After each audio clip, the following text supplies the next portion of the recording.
नमस्कार दोस्तों, daily matters के इस एपिसोड में आप सबका स्वागत है। आज हम बात करने वाले हैं केजीएफ मूवी के सुपरस्टार के बारे में। जी हाँ, हम यश की नहीं, हम इस मूवी के म्यूजिक कंपोजर रवि बसरूर के बारे में बात करने वाले हैं। केजीएफ 1 और 2 का म्यूजिक तो सबने सुना ही होगा और सबको पसंद ही आया होगा। बट आज हम बात करने वाले हैं रवि बसरूर के हिस्ट्री के बारे में, जो कि खुद एक फिल्म से कम नहीं है।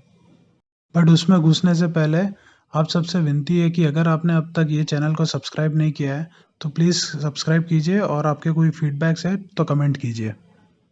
वैसे रवि बसरूर सिर्फ एक म्यूज़िक डायरेक्टर ही नहीं बट एक फिल्म डायरेक्टर भी है। वो अब तक 4 फिल्में डायरेक्ट भी कर चुके हैं। इनका जन्म कर्नाटका के बसरूर गांव में 1984 जनवरी 1 को किरण के नाम से हुआ था। वो एक पुअर फैमिली में जन्म हुए थे। उनके 2 बड़े भाई और एक बड़ी सिस्टर भी है। बचपन से ही उनके गाँव में म्यूज़िक का बहुत ही ज़्यादा प्रभाव रहा है। उनके अंकल का एक ऑर्केस्ट्रा था और वो मंदिरों में भजन गाने के लिए जाया करते थे। पैसों की कमी के कारण रवि को 14 साल की उम्र से ही पैसा कमाना चालू करना पड़ा। इसी उम्र में उन्होंने ऑर्केस्ट्रा चालू किया और 2 साल तक भजन गाते रहे। फिर उनका पैशन बढ़ा और म्यूज़िक की भूख के कारण 17 साल की उम्र में सिर्फ 200 रुपए के साथ उन्होंने अपना घर और गाँव छोड़ दिया और बैंगलोर आ गए। वहाँ उन्होंने स्टोन कार्विंग में ट्रेनिंग लिया और उसी में नौकरी चालू कर दी।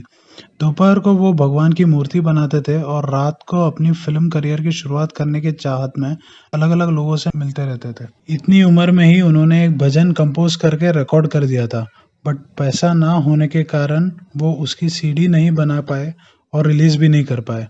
फिर उन्होंने अपना एक लौता कीबोर्ड बेच दिया और उन पैसों से सीडी रिलीज़ कर दी। इसके बाद फिर से वो ब्लैंक हो गए। उनके पास कोई म्यूज़िक इंस्ट्रूमेंट्स नहीं थे, बट आगे बढ़ने की चाहत बहुत ज़्यादा थी। फिर वो सोलोमन नाम के आदमी से मिल जिनसे उनने म्यूज़िक में टेक्नोलॉजी के प्रभाव के बारे में सीखा। फिर बचे-कुचे पैसों से उन्होंने कंप्यूटर ले लिया और 1 साल कंप्यूटर में म्यूज़िक सीखते रहे। उन्होंने अपने गाँव में एक छोटा-सा म्यूज़िक स्टूडियो भी खोल दिया। उन्हें एक फ़िल्म में ऑफ़र मिला था जिसके दम पे उन्होंने ये म्यूज़िक स्टूडियो चालू किया था, बट वो फ़िल्म कभी बनी ही नहीं। फिर वो चल पड़े मायानगरी मुंबई की ओर, बॉलीवुड में करियर बनाने के लिए। बट मुंबई में भी दिन में वो मूर्ति बनाते थे और रात को म्यूज़िक अपॉर्च्युनिटी की खोज करते रहते थे। फिर उन्हें अचानक अंधेरी ईस्ट में एक पब में एज़ अ म्यूज़िशियन जॉब मिला। मूर्ति बनाने की नौकरी छोड़ के वो अंधेरे की तरफ चल पड़े, बट ज़िंदगी ने उनके लिए कुछ अलग ही कहानी लिखी थी। पब में रेड पड़ा और रवि की म्यूजिशियन की नौकरी चली गई। वो वापस अपनी मूर्ति वाली नौकरी भी नहीं जा पाए। उनकी हालत बेहाल हो गई और वापस गाँव जाने के पैसे भी नहीं थे उनके पास। फिर एक दिन मुंबई में ट्रेन ब्लास्ट हुए। वो थाने स्टेशन में थे और वापस गाँव जा रहे थे, जहाँ पुलिस ने चेकिंग के नाम पे उनके सारे इंस्ट्रूमेंट्स तोड़ दिए। फिर ट्रेन की टिकट के पैसे भी उनके पास नहीं थे। इसके कारण वो ट्रेन के टॉयलेट में बैठ के वापस अपने गाँव आ गए। अगर अब तक ये स्टोरी आपको फ़िल्मी लग रही है, तो आगे सुनिए, और भी फ़िल्में लगेगी। केजीएफ से भी बड़ा खतरनाक स्टोरी है। गाँव आने के बाद फैमिली से उन्हें बहुत गालियाँ मिली और घर से भी निकाल दिया उन्हें। वो फिर से बैंगलोर आ गए। यहाँ पैसा ना होने के कारण वो मंदिरों में ही खाना खाते थे और अपने दोस्त के साथ रात को रहते थे। इसी समय उनके ऊपर 2 लाख रुपए का कर्जा भी था। वो अपनी किडनी बेचने तैयार हो गए। उन्होंने हॉस्पिटल में सारी तैयारी करवा दी और हॉस्पिटल में ऑपरेशन के लिए आ पहुँचे। वहाँ पे उनका मन बदला और हॉस्पिटल से वो भाग गए। फिर वो एक दिन एक ज्योतिषी से मिले, जिसने उन्हें बताया कि तुम और भी बहुत बड़े काम करने के लिए बने हो। बट रवि को इस बात का बिल्कुल भी भरोसा नहीं था। फिर वो ज्योतिषी और रवि ने जब बात किया, तो उस ज्योतिष को पता चला कि रवि को 35,000 रुपए की ज़रूरत थी कोई एक नया म्यूज़िक इंस्ट्रूमेंट खरीदने के लिए। उस ज्योतिषी ने बिना कोई कोई हिचकिचाहट 35,000 रुपए उठाए और इसे दे दिए। रवि भी चौंक गए कि कोई अपने पहले मुलाकात में किसी को कैसे अपने इतने सारे पैसे दे सकता है।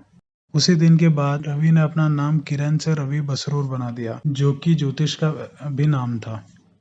फिर धीरे-धीरे उन्होंने उस इंस्ट्रूमेंट में कई सारे म्यूज़िक के पैटर्न सीखे और फिर एज़ अ म्यूज़िक एडिटर वो एक रेडियो चैनल में काम करने लगे और इसी रेडियो में काम करने के एक्सपीरियंस से उन्हें धीरे-धीरे फ़िल्मों में भी ऑफ़र मिला।